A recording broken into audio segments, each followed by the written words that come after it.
amerről hajnalott, magam sorsa felől szomorú hírt hallok. Nem arról hajnalik, amerről hajnalott, jöttek a zsandárok, mondták, hogy rab vagyok.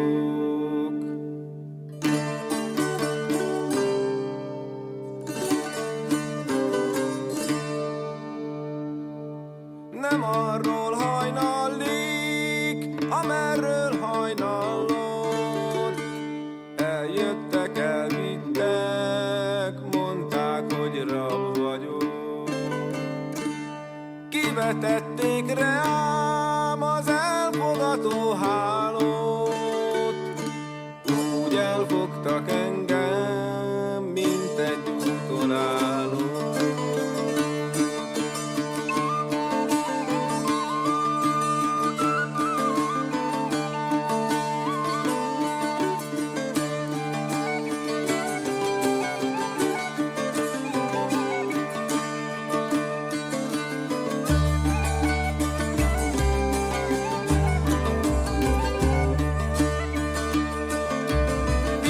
A törvénybe 24-en ülnek, mind a 24-en rólam törvényt tesznek.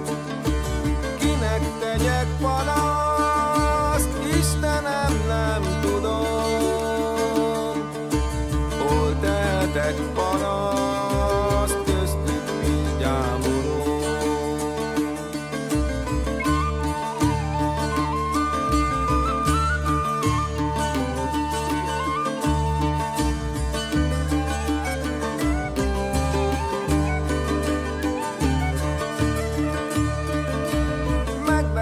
A dobot a hegyek tetején, rám verték a vasat a tömlöc fenekén. Kinek tegyek panaszt, Istenem, nem tudom, hol tehetek panaszt, köztük mind gyámolom. Hol tehetek panaszt, Istenem, nem tudom, kinek tegyek panaszt, köztük mind gyámolom.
Good morning. My name is Frank Corsaro, and as a member of the First Unitarian Universalist Board, it is my privilege to welcome you who are gathered here in this great hall and joining us online to our Sunday morning worship service. Our theme this month is imagination, and no one embodies that trait more than Unitarian Universalists.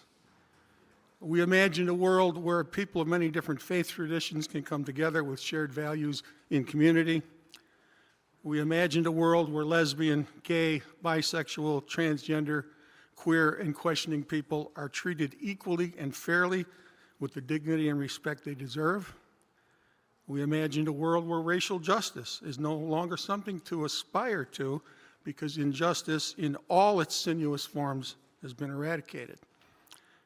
We imagine a world in which Jewish and Palestinian people can one day live again side by side as loving and caring neighbors, as is their nature and their history. But indulge me for a moment and imagine something closer to home. Imagine a day of celebration right here in our own courtyard, filled with joy and laughter and games. Imagine young and old and families and newcomers joining together to support all that we believe and hold dear. I ask you to imagine all of this by supporting our auction carnival extravaganza. Our annual services auction was reinstituted very successfully last year after hiatus caused by COVID. But a new auction team this year, headed by some remarkable and very capable younger church members, yay, is reimagining what the meaning of and possibilities are for the entire church to be in community. The online portion of the auction kicked off this morning. All you need to do to bid is to register. There's no fee for this. There's no cost. And to celebrate the Carnival Extravaganza, which will take place right here after services on Sunday, June 1st, you can purchase a ticket online. The auction team will be handing out, all you need to do is click with your iPhone and it'll take you right to the site. So members will be passing it out to assist you after the service, and they, along with myself, will be happy to answer all your questions at the auction table. That's the one with the popcorn. And finally, I ask you to imagine Reverend Sherman with a face full of pie. Imagine that. You'll have to go to the auction site to understand what I'm talking about. Enjoy today's service.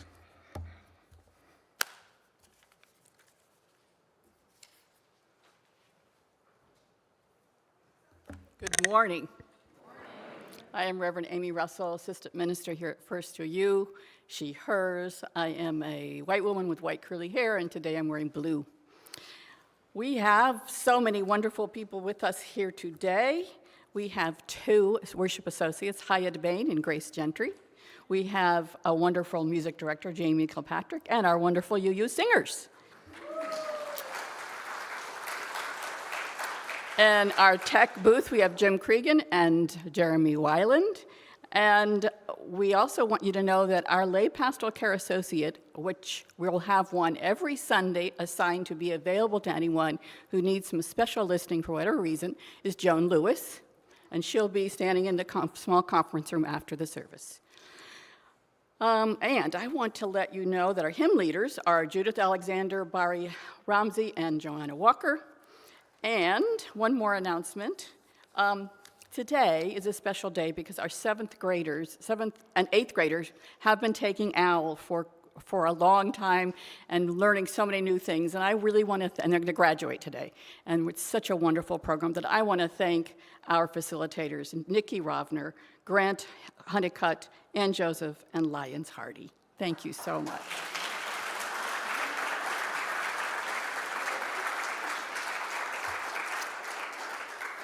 So, we want to introduce anyone who is here for the first or second time, and we'd like to know who you are. So raise your hand, stand up, and tell us who you are and where you're from. And the mic will come around to you.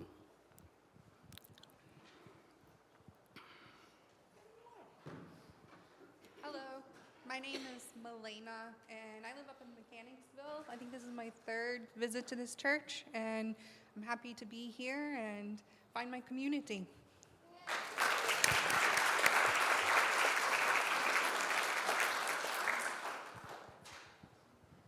Good morning. Good morning. We're Ann and John. We're visiting our daughter, Katie, and our grandchildren from Michigan.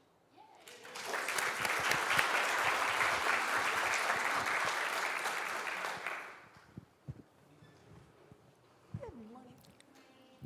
Hi, I'm Bethany. I'm visiting from Brooklyn, and I'm Amy's daughter.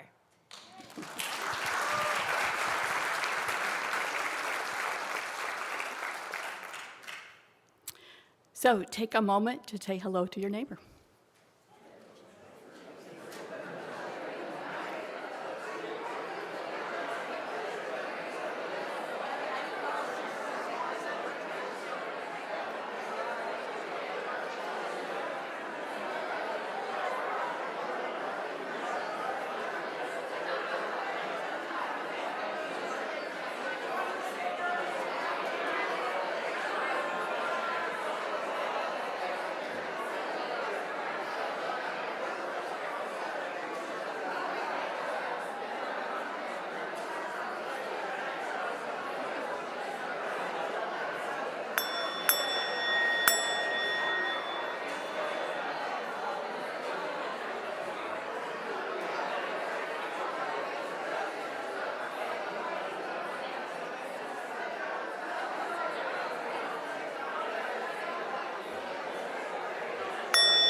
This month, as Frank mentioned, our theme is imagination. And so once again this morning, you are going to be asked to use your imagination. And that's why we asked you to pick up one of the values at the front desk. And later on, we're going to ask you to imagine what it would be like if that value was lifted up into the world. So we'll tell you when you can start writing. You can write anytime you want during the service. We'll be collecting them during the offertory. Our opening words are from Sharon Wiley. Let this be the place you consider what you've never considered. Let this be the place you imagine something new and unimaginable. May this be the hour of dreams and new ways of being in the world. Come, let us worship together.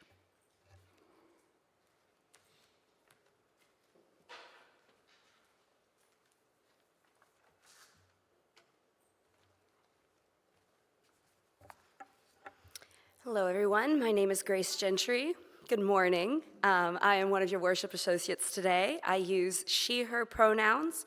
I am a mid-30s white woman with shoulder-length blonde hair, and today I am wearing a red poppy earrings, a black jumpsuit, and a green kimono with big orange flowers down the back. I like it a lot. Our chalice reading today is called Embers of Imagination by Michelle Collins. We light this chalice, a spark in the darkness, kindling the embers of imagination within us. May its flame ignite wonder, fuel dreams of justice, and illuminate the path toward what could be. Our opening hymn is Let It Be a Dance, number 311 in the gray hymnal. Please rise in body or in spirit.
Good morning.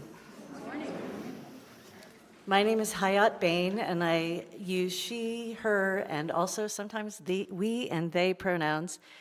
And I'm a 65-ish white, European-descended woman. I'm 5'2" tall, dark blonde hair with gray and silver, and I still have a few sparkly strands of fairy hair left. And I'm wearing a deep purple dress and a necklace with gold and red heart, and my Black Lives Matter band. So I'm going to do a reading called it's an excerpt from the book Imagination, a Manifesto by Ruha Benjamin. Imagine for a moment you are transported to a near future in which the human population is plagued by the spread of mass insomnia and where many eventually die of sleeplessness. This is the premise of Karen Russell's novella, Sleep Donation, in which a private company, Slumber Corps, seeks to profit from the crisis by soliciting sleep donations, and that's in quotes, and harvesting dreams to keep people alive. The main protagonist is Trish Edgewater. As a highly skilled sleep donor recruiter, she uses her insomniac sister's death to inspire donors to give up the goods. Trish reflects, America's greatest talent, I think, is to generate desires that would never have occurred natively to a body like mine, and to make those desires so painfully real that money becomes a fiction, an imaginary means to some concrete end. At one point, an anonymous donor infects the sleep bank with a nightmare that turns lethal. The story invites us to consider the relationship between restiveness and repose, and how the ease of a small stratum of the global population is predicated on extracting wealth, health, and rest from the masses. It holds up a mirror to the overstimulated, sleep-deprived societies of our present day. The story makes me think of my birthplace, India, where an estimated 31 million people work in call centers that are scheduled to accommodate international customers. The daylight hours of the callers dictate the sleep patterns of the night shift workers. As a result, shift work disorder is on the rise, which includes potential risks like cardiovascular disease, metabolic disorders, cancer, and cognitive impairment, a real-life form of sleep extraction that can lead to early death. This is a eugenic relationship through which the ease of well-being of one group is tied to the immiseration and potential elimination of another. Most importantly, sleep donation invites us to consider dreaming as a social practice. What does it mean to actively produce, donate, transfuse, or even contaminate dreams? How do we know if we are dreaming our own or others' transplanted dreams? To be aware of the market of competing dreams is quite important when we think about what kind of a new story we should be able to tell, says Indra Adnan. Indeed, we must urgently transition from our current provincial, chauvinistic, and hierarchical nightmare to a planetary vision of human connection, solidarity, and shared prosperity.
imagine. Thank you so much.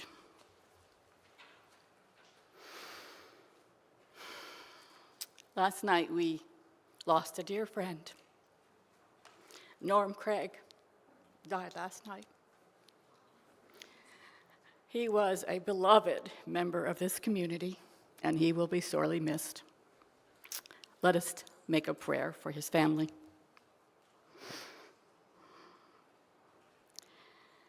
Spirit of life, please hold Norma and all of Norm's family in love, letting them know that this community embraces them with love as they grieve.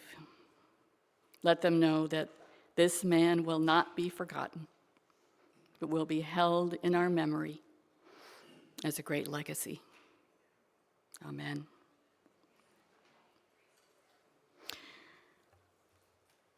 And a prayer from Reverend Scott Cooper. We bow our heads in order to imagine not one path, but many. We imagine a path forward for those who cannot imagine any path forward because of poor health, financial difficulties, or family crisis. We come together to imagine a path forward for those of us despairing because we do not seem to know our country any longer. We may be the good we are hoping to find as we travel side by side down the path toward a new future.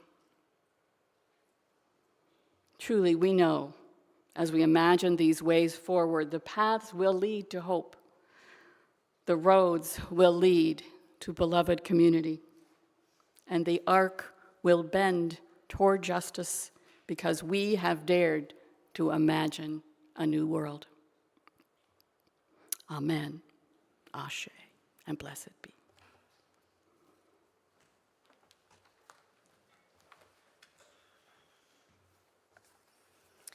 Before we go into a meditation, I'd like to ask one or two of the ushers to take up those slips of different colored papers that represent our values. There we go. And raise your hand if you're in the congregation and you didn't get one of those pieces of paper and you would like one. We'd really love everybody to participate, and the ushers will come around and bring a piece of paper. So there are a few people up here. Yeah. Thank you, guys. I think they need to take a second to grab the papers. So raise your hand again in a minute. So we're going to be going into a meditation where we will be imagining the world that we want to see based on these values. So go ahead and raise your hand again, because they're here with the sheets now.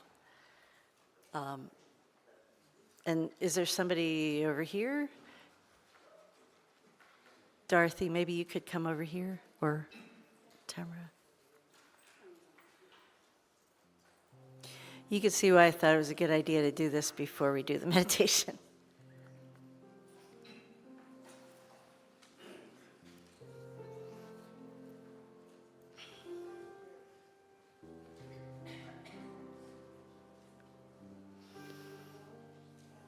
Thank you guys for doing that. Thank you.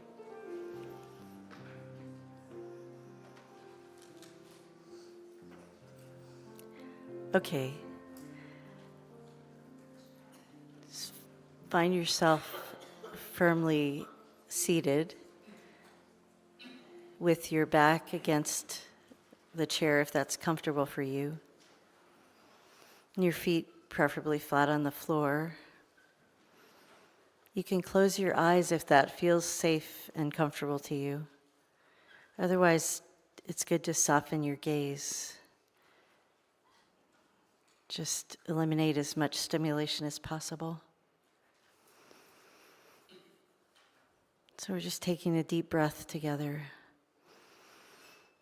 And then a long exhale.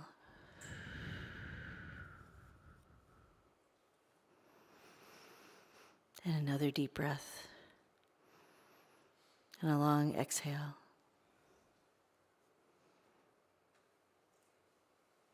And a very brief scan from head to toe, and notice if anything feels tight.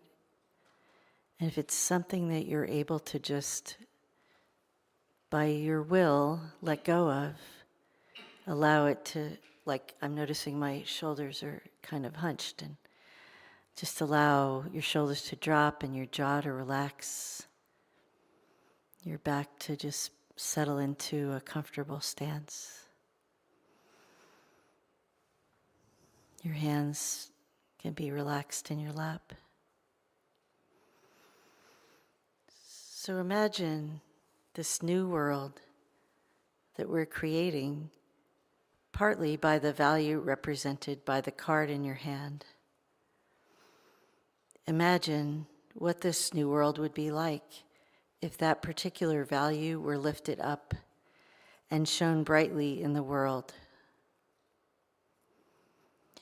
So as we open our eyes and look at our sheet, our card, just write a sentence or two about what this world would look like. And you're going to have about 5 minutes. So if you want to continue to dream and imagine, you can do that for another minute or two. And then when it's clear what is to be written, it'll come forth.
Hello and good morning.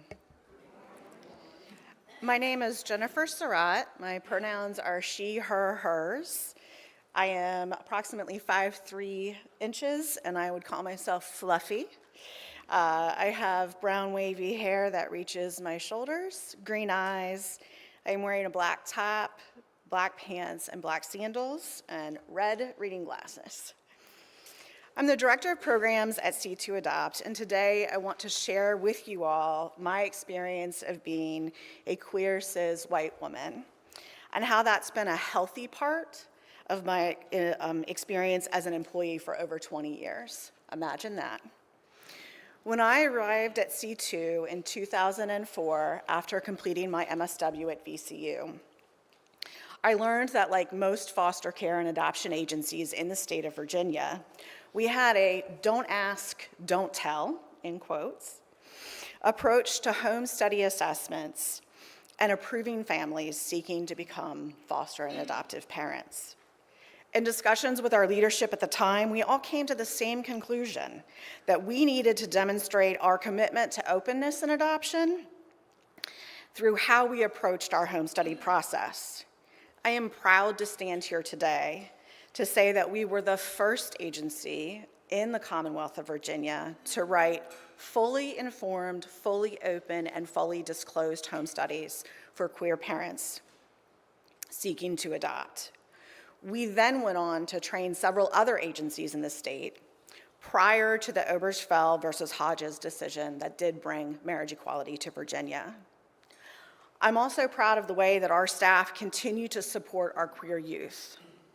Through direct services, we affirm and support our youth in developing their identity to the richness and fullness of their whole self.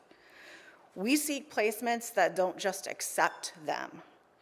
We seek placements for our youth that affirm them, that tell them that they have a right to exist and that their existence is beautiful. With the escalating attacks, in particular on trans youth, in our state and at a federal level, we continue to seek ways to protect them from undue scrutiny and harm by those who want to erase their existence. I am grateful and proud for the ways that C2 Adopt is both an affirming place to work and an affirming agency to our youth and families in the larger community. I also want to offer a heartfelt thank you to this congregation today for the ways in which you demonstrate your faith through action to support a thriving Richmond. Thank you all.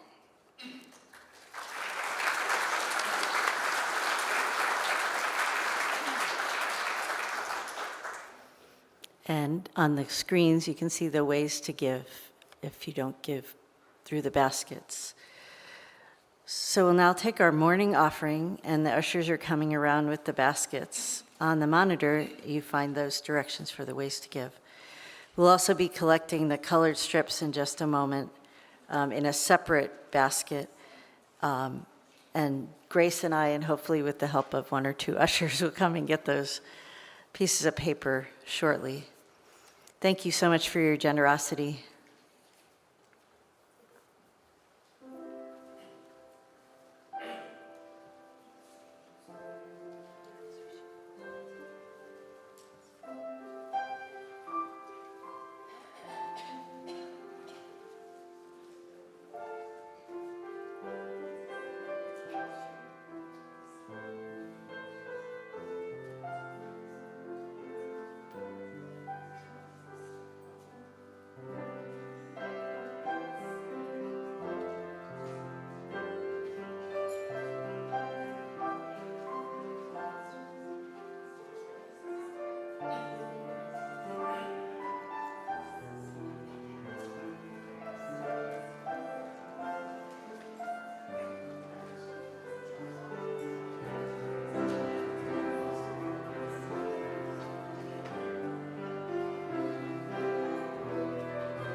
I think you got him.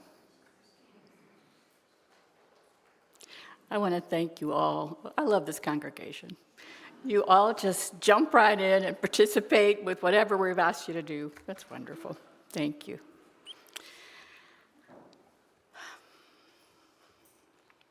Right now, in our country, we are having failed imaginations. We're having a hell of a time imagining how we can turn things around. I saw David Brooks speak recently, and he opened his talk by saying, "We live in brutal times." Couldn't disagree with that. And he went on to say that fear is being used to kill imagination. Fear is being used to kill our imagination.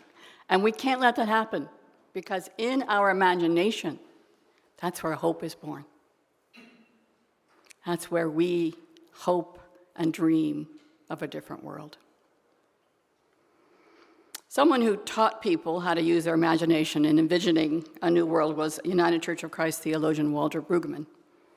Even though we UUs are not very biblical in our perspective, sometimes it behooves us to listen to people who have studied the Bible and who have learned something from it.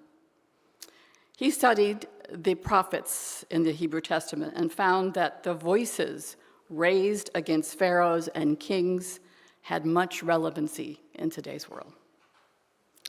He says, "I have come to the rather simplistic notion that imagination is the capacity to imagine a world beyond what is obviously given. That's the world of poets and novelists and artists, and that's what the biblical writers mostly do. I think that's why people show up at church.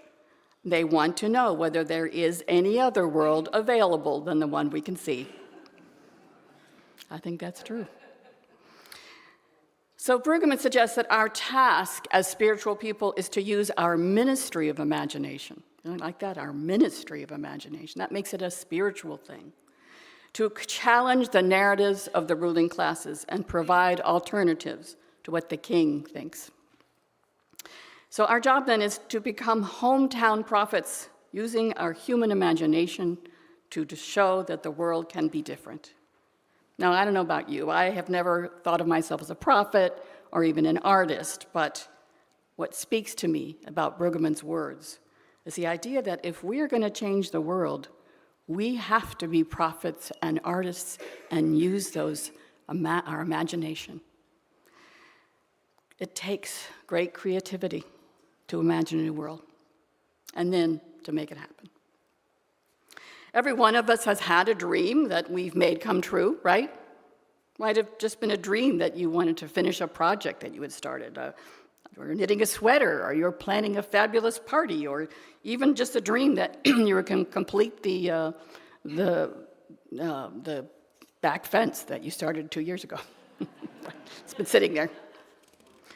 Or your dream might have started a long time ago when you entered an educational program, and you finally finished it, even though you thought you never would.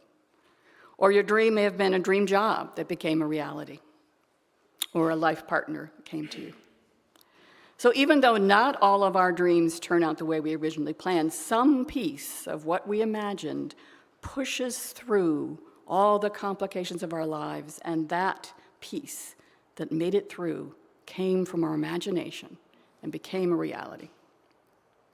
Our inspiration certainly was fueled by a lot of perspiration, and sometimes it took reimagining something in a new way to make it really happen. So a powerful imaginator today is this author we heard the reading from today, Ruha Benjamin, whose book, Imagination, a Manifesto, warns us that while we must energize our ability to imagine this new world, we must also understand that the harmful forces of the world can also imagine a world that is not what we want. She quotes Thomas Perry, who says, "We are in between stories. The old stories, as she sees it, include colonialism, capitalism, ableism, white supremacy, nationalism, and cis-heteropatriarchy. There you go.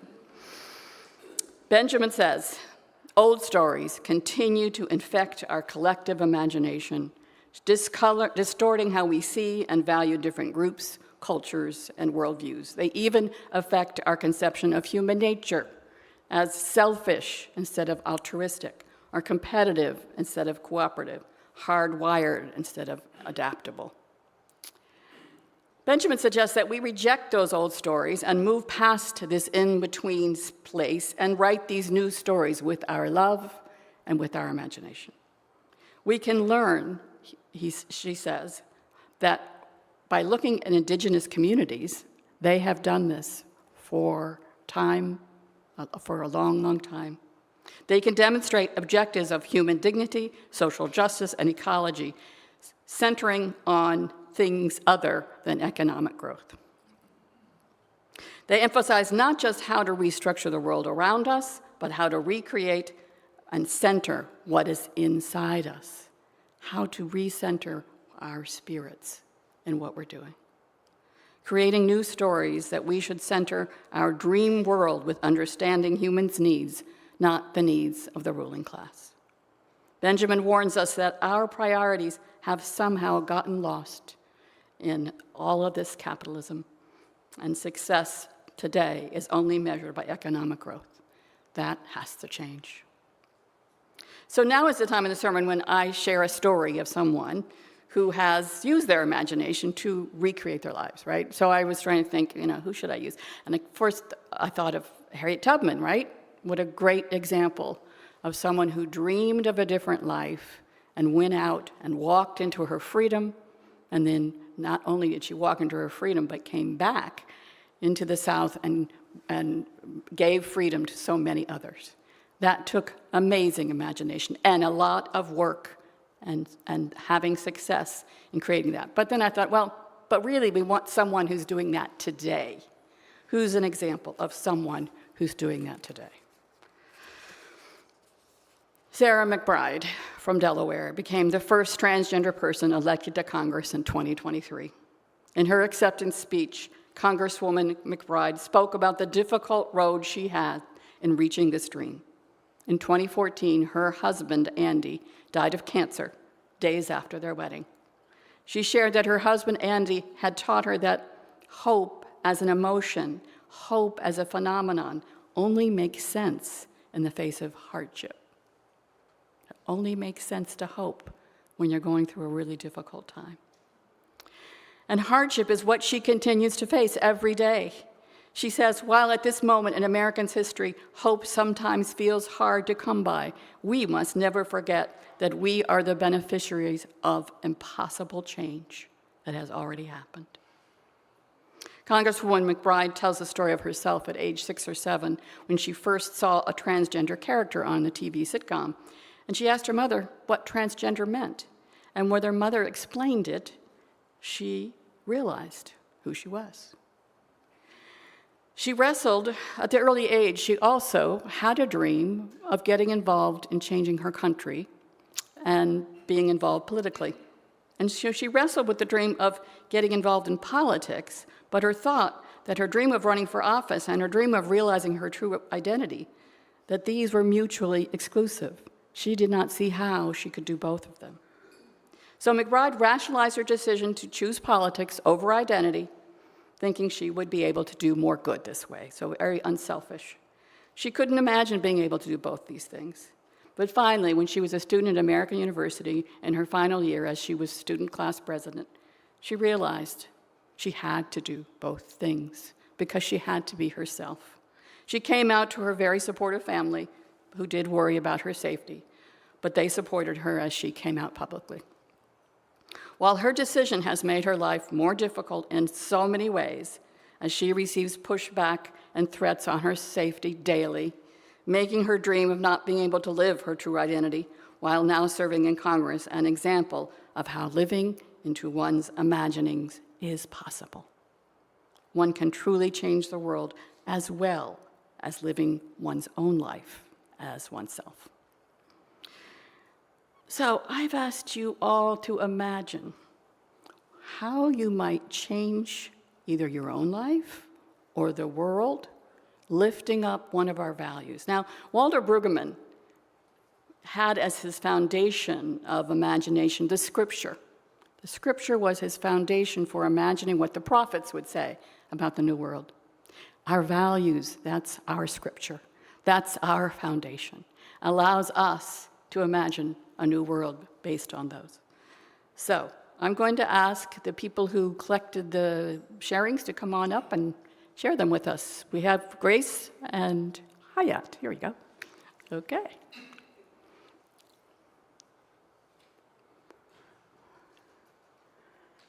And the winner is...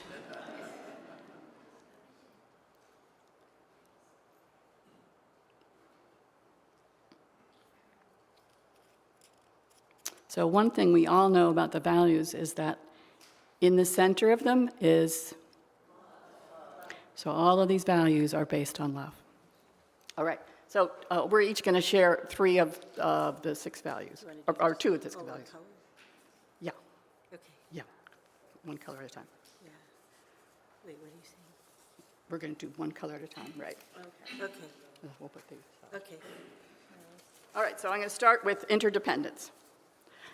So if the world was filled with interdependence and it was valued, a world with no loneliness. Everyone has someone to talk to and love, but if there was no loneliness, there wouldn't be any unity, but balance.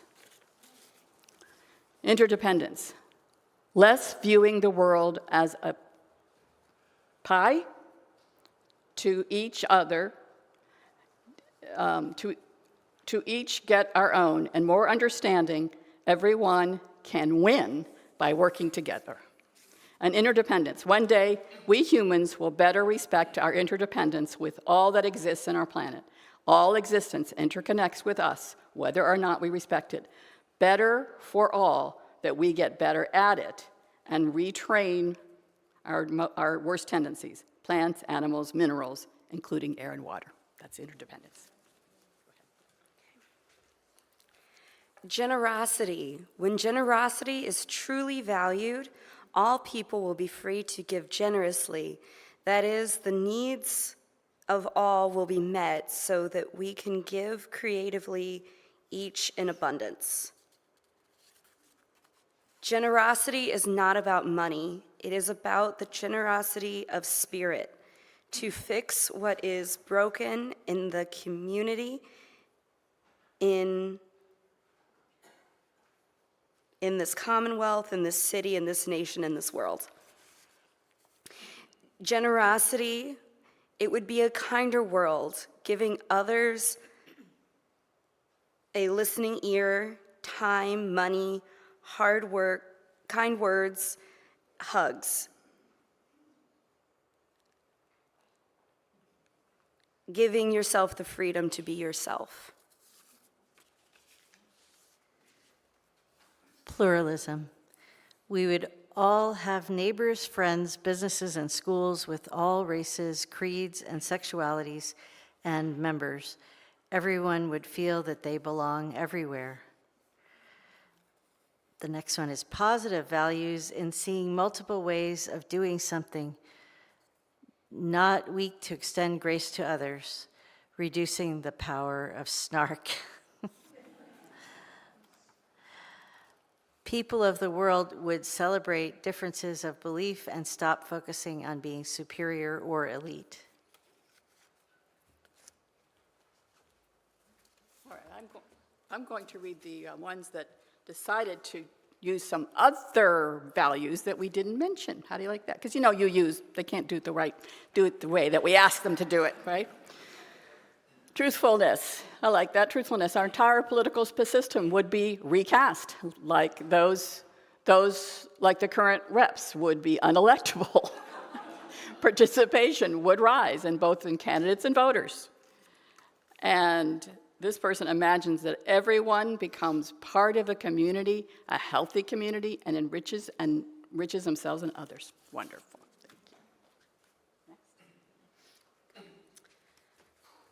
Transformation. Everyone has the opportunity and encouragement to pursue a path in their lives that will bring them fulfillment and comfort. I liked this one because they gave us doodles. Transformation, to know that our human existence will evolve into a new and very beautiful version of itself, evolving human life and indeed all the life on this planet, Gaia, we call home. We are stardust. And transformation, everyone realizes that nothing is fixed, everything is constantly changing and evolving, everything natural, that is. Everyone lets go of the saying, that's just the way it is, and recognizes that humanity has the power to co-create heaven on earth through democracy, pluralism, and other UU values. Equity. Those who stand on mountaintops would gladly reach down to lift others into the light. Very poetic. All children in Richmond Public Schools, regardless of color, ability, or socioeconomic background, are given opportunities to receive the knowledge, skills, experiences, and support they may need to dream their dreams and follow their paths to a fulfilled future. A world where justice is not adequate and human rights are written into the Constitution. And of course, not last but not least, justice. Imagine all the people united as one. Reimagine justice inspired by love. Takes a lot of imagination. I would like to see a world where everyone is honored for who they are, a world of sharing, joy, and safety for all. The inherent worth and dignity, right? Yeah. Thank you.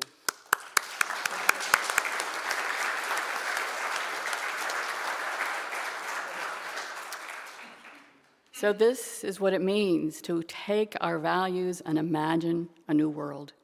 It takes a lot of creativity. It takes a lot of energy. It takes a lot of hope. And that's what we're being asked to do for the next few years, every single day.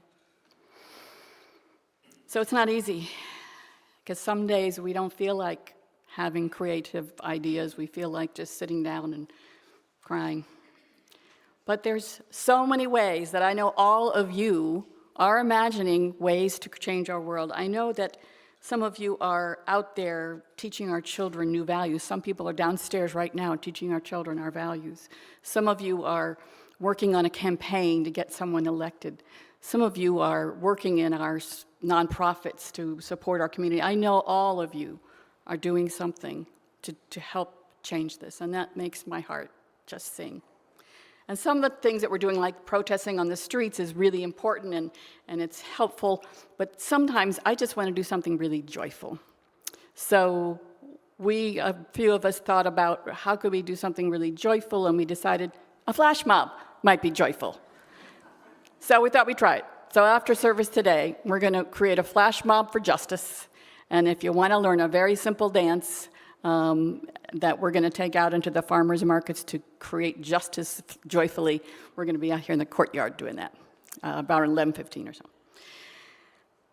I really want to thank all of you for dedicating your life to turning the world around, and that's what we're going to do, turn this world around.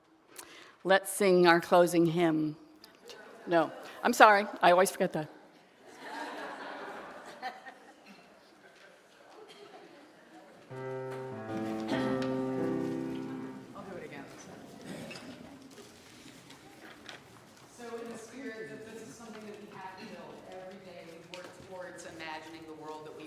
Every single day until eventually that day comes. So a song about joy of working towards that day.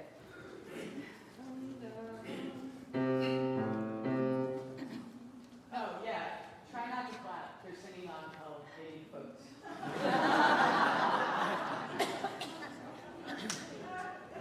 One, two, three. Yonder come day, day is a breaking. Yonder come day, oh my soul. Yonder come day, day is a breaking. Sun is a rising in my soul. Yonder come day, day is a breaking. Yonder come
sun is rising in my soul.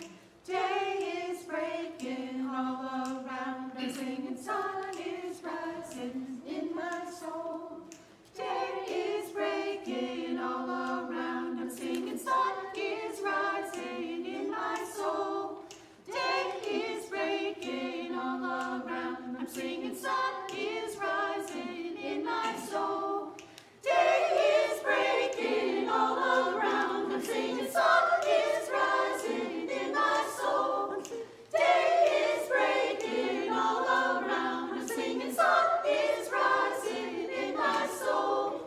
Day is breaking, day is rising, sun is rising in my soul. Day is breaking, day is rising, sun is rising in my soul. Day is breaking, day is rising, sun is rising in my soul. Day is breaking, day is rising, sun is rising in my soul. Yonder come day, day is breaking. Yonder come day, oh my soul. Yonder come day, day is breaking. Sun is rising in my soul. Day is breaking, sun is rising. In my soul.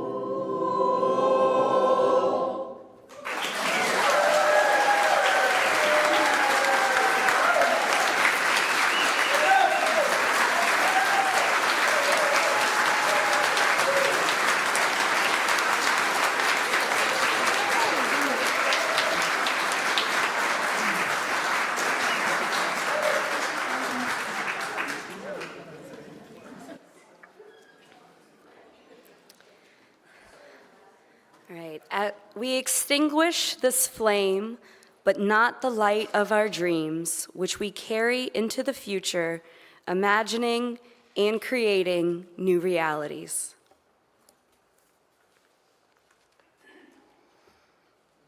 Go now with these dreams in your hearts and in your fresh spirit and your powerful imagination to shine new light into the world.